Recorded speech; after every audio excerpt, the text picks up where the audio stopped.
things, and learning how to communicate is one of the main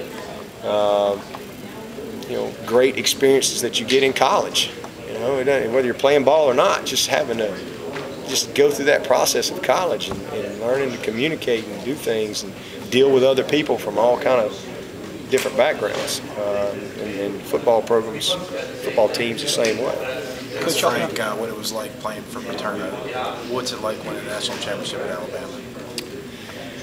Well, pretty special, especially when it's your last game you ever play in your life.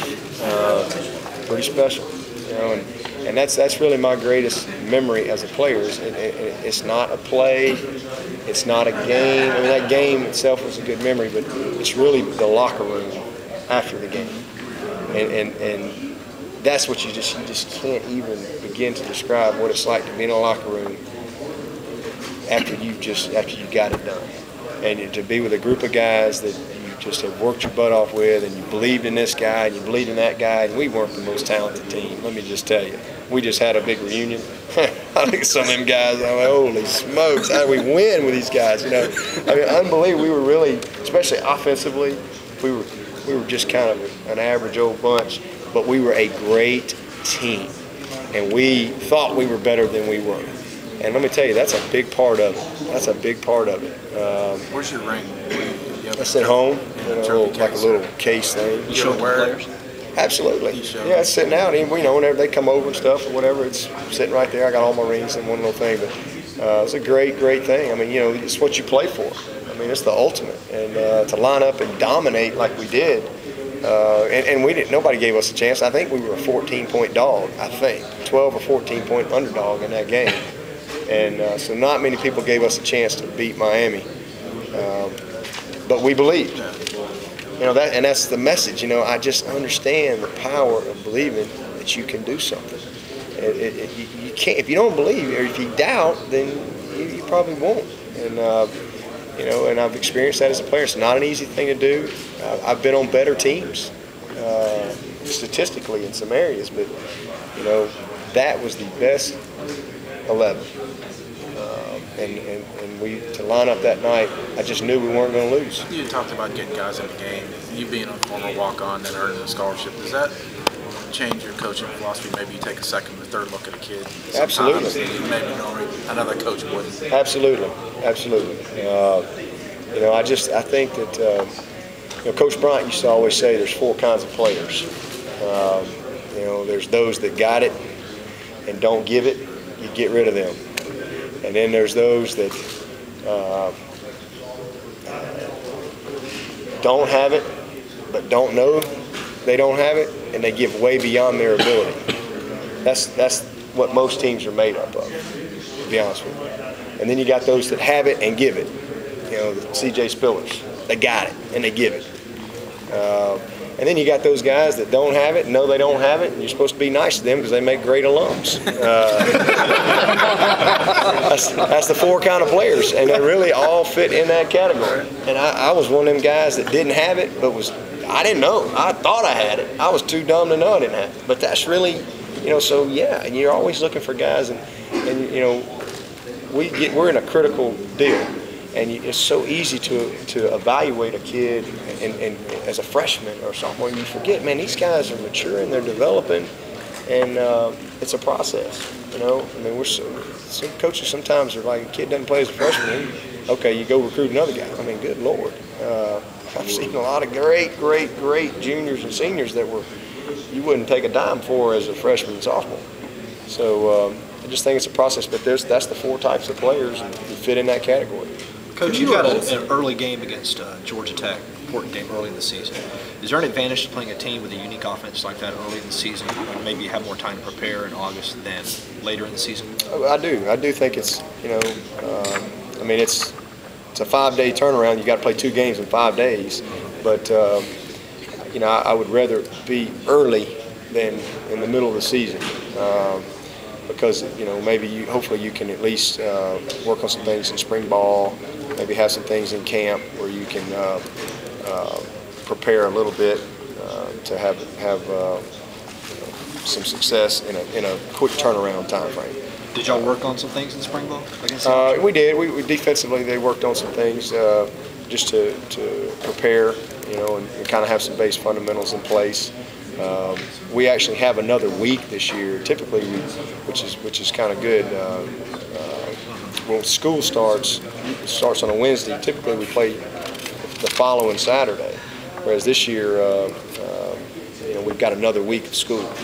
So, we've got plenty of preparation time. I mean, there's no excuses. I mean, really. I mean, Georgia Tech's got to prepare for us. We got to prepare for them. It's, it is what it is. It'll be a lot of fun. Should be a good game, and but they got to worry about their opener. We got to worry about our opener. I promise you, they won't be real happy in Atlanta if they lose their game, and vice versa for us. So we got to take care of business. Do you have one of those Spiller posters up in your office that they had? I do. I do. And I've got it accurate too, because he's not taller than me. They got that thing lifted up, so I've got to make sure I got it floor level.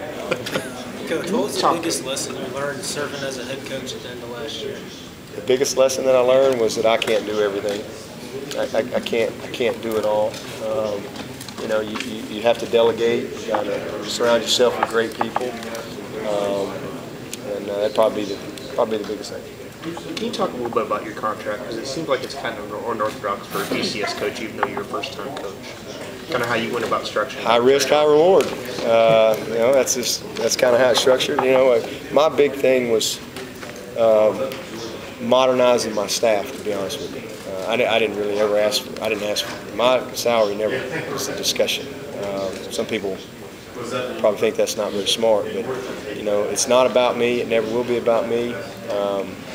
I really felt like the two things that I needed to focus on was modernizing the staff from a support standpoint and bettering the contracts and from a term standpoint and financial standpoint of the assistant coaches. And I was able to get that done, and it really was more, okay, don't worry about what you're paying me. Let's get this done, because this is what's important. All that other stuff for me will come with success. So I don't, and I've never been a guy that plans to fail. I'm not really worried about that scenario. I just don't think that way. I'm more interested in getting things set up so we have a chance to be successful. And that starts with your staff. That starts with your support staff that you're able to surround yourself with, which has already made a huge impact in the program and what we were able to do. The coaches you're able to attract. You don't go get a guy like Kevin Steele if you can't compete financially and with a contract. Is that one of the biggest trends in college football, the way that people are paying more for assistants and the assistants are making these 6- and 7-figure salaries essentially? No question. I mean, it's a market-driven, situation, just like any other thing out there, and you have to respond to it if you want to attract the best talent. It's no different than anything else. But for me personally, my focus was, having a good contract that I felt like was a win-win. This is a great opportunity for me. Clemson's taking a chance on me to be the head coach here. I want it to be a win-win, and so that's why I was willing to kind of do things the way we did. So with success, financially everything will work out fine for me. So that's what we plan to do. Now, when you say modernizing the staff, what do you mean by the word modernizing? I meant contracts, financial incentives, what their salaries are, bowl bonuses, support staff, adding additional personnel to the staff, which is critical in the world we live in today, is having enough guys to keep this operation rolling, being more efficient in every area that you are, whether it's having player development guys in the weight room, which we didn't have, which is a huge part of college football. I just felt like we were really behind from a staff standpoint, and we needed to catch up. And so I was certainly willing to sacrifice whatever to have that opportunity to get it in place.